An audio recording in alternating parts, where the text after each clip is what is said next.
آج ہم بات کر رہے ہیں پاکستانی شوبز کی دنیا میں جو کچھ پچھلے کچھ دنوں میں ہوا ہے. کافی خبریں ہیں، کچھ بیانات، ذاتی زندگیوں کی باتیں، سماجی مسائل پر تبصرے بھی. جی بالکل.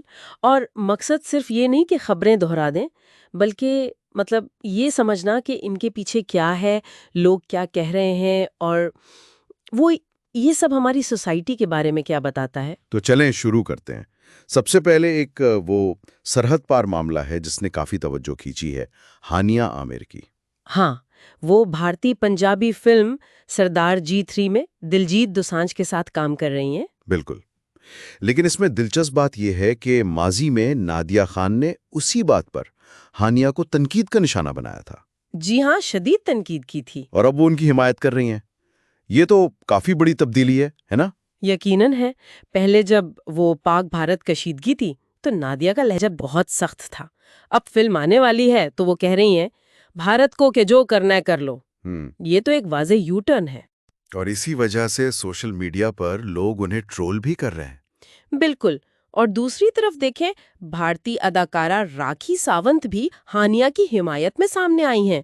کہہ رہی ہیں کہ وہ ان کی پسندیدہ اداکارہ ہیں. اچھا، یہ بھی ایک پہلو ہے. جی، لیکن بھارت میں دلجیت کو بہت زیادہ تنقید کا سامنا ہے. ہانیہ کو کاسٹ کرنے پر وہاں تو بائیکاٹ اور پابندی تک کے مطالبات ہو رہے ہیں سائن ورکرز ایسوسی ایشنز کی طرف سے. تو یہ تو کافی پیچیدہ صورتحال ہے. ایک طرف حمایت، دوسری طرف شدید مخالفت. جی، یہی تضاد غور طلب ہے. اچھا، چلیں آگے بڑھتے ہیں. ایک اور موازنہ جو آن لائن چل رہا ہے، میزبانی کا. اوہ ہاں، فیضان شیخ والا. جی، اداکار فیضان شیخ نے ایک پوڈ کاسٹ میں کہا کہ عدنان صدیقی بحیثیت میزبان سلمان خان سے بہتر ہیں. ہاں، ان کی دلیل یہ تھی کہ عدنان صدیقی بغیر ٹیلی پرومپٹر کے وہ برجستہ بولتے ہیں، جبکہ ان کے خیال میں سلمان خان شاید ایسا نہیں کر پاتے. اور یہ کلپ کافی وائرل بھی ہوا. جی بالکل. اور کئی لوگوں نے سوشل میڈیا پر فیضان کی بات سے اتفاق بھی کیا. ظاہر ہے یہ ان کی ذاتی رائے ہے، لیکن اس نے ایک بحث ضرور شروع کر دی کہ اچھی میزبانی کیا ہوتی ہے. صحیح. اچھا، اب ذرا ذاتی زندگیوں کی طرف آتے ہیں. وہاں بھی کافی کچھ چل رہا ہے. عائزہ خان اور دانش تیمور کی ایک خبر آئی ہے. ہاں، کہ وہ شاید مستقبل میں شوبز اور سوشل میڈیا چھوڑ کر سوئٹزرلینڈ منتقل ہو جائیں. اس پر تو مدہ کافی وہ حیران بھی ہیں اور پریشان بھی. واقعی بھی یہ تو بڑی خبر ہے. جی. دوسری طرف حمزہ علی عباسی نے والد بننے کے تجربے کو زندگی کا سب سے مؤثر تجربہ کہا ہے، اور یہ بھی واضح کیا کہ انہوں نے شوبز چھوڑا نہیں، بس ایک وقفہ لیا ہے. اچھا، تو وہ واپس آئیں گے؟ لگتا تو یہی ہے.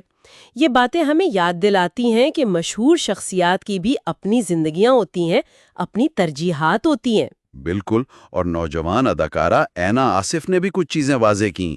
انہوں نے اپنی عمر بتائی کہ وہ 16 سال کی ہیں، اور سمر جعفری کے ساتھ تعلقات کی جو افواہیں تھیں ان کو رد کیا. کہا کہ وہ صرف اچھے دوست ہیں. ٹھیک. ایک اور ذرا مختلف قسم کی خاندانی بات یوٹیوبر معاذ صفدر کے سامنے آئی. جی، وہ بتا رہے تھے کہ ان کے والد نے انہیں اور ان کے شادی شدہ بھائی کو الگ الگ گھروں میں شفٹ کر دیا ہے. اچھا، کیوں؟ ان کے والد کے مطابق تاکہ بچوں کی پیدائش کے بعد جو ممکنہ چھوٹی موٹی ناچاکیاں ہو سکتی ہیں ان سے بچا جا سکے اور آپس میں محبت قائم رہے. وہ سمجھتے ہیں کہ اس سے محبت بڑھے گی. یہ تو کافی انوکھا فیصلہ ہے تو صحیح، لیکن یہ بھی دیکھیں کہ کیسے ذاتی فیصلے بھی عوامی بحث کا حصہ بن جاتے ہیں. بالکل. اور جب عوامی چیزوں کی بات ہو رہی ہے تو متھیرا انہیں پھر اپنے لباس پر تنقید کا سامنا ہے. ہاں، جو انہوں نے اپنے ٹی وی پروگرام میں پہنا تھا. سوشل میڈیا پر وہی بحث کہ یہ ہماری ثقافت اور اقدار کے خلاف ہے. یہ تو لگتا ہے ایک نہ ختم ہونے والی بحث ہے.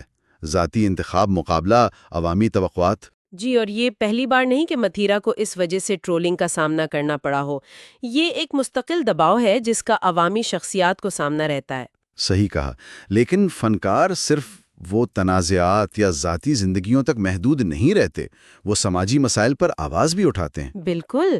جیسے حال ہی میں سوات میں جو سیلاب سے المناک واقعہ پیش آیا، ایک ہی خاندان کے 18 افراد کی ہلاکت. ہاں، بہت افسوسناک. اس پر شوبز برادری نے بہت گہرے دکھ کا اظہار کیا. ماہرہ خان، صبور علی، زارا نور عباس، کئی لوگوں نے بات کی. اور صرف دکھ کا اظہار نہیں کیا بلکہ سوالات بھی اٹھائے ہیں نا حکومتی اداروں کی کارکردگی پر۔ جی بالکل، خاص طور پر صبور علی کا سوال بہت وائرل ہوا کہ کرکٹ گراؤنڈ سکھانے کے لیے ہیلی کاپٹر ہیں لیکن انسانوں کی جان بچانے کے لیے نہیں۔ یہ عوام کے جذبات کی صحیح عکاسی تھی۔ یہ بہت سخت بات ہے۔ لیکن اہم بات ہے، فنکاروں نے شفاف تحقیقات اور ریسکیو نظام کو بہتر بنانے کا مطالبہ کیا ہے، جو کہ عوامی آواز ہی ہے۔ اور یہ ہمیں یاد دلاتا ہے کہ ماضی میں بھی ایسے ڈرامے بنے ہیں جنہوں نے اہم سماجی مسائل کو اٹھایا، جیسے 2013 کا ڈرامہ رہائی۔ اوہ ہاں بالکل، کتنا زبردست ڈرامہ تھا وہ۔ نومولود بچیوں کی شادی، گھریلو تشدد، خواتین کے حقوق، ان سب مسائل کو بہت حقیقت پسندی سے دکھایا گیا تھا۔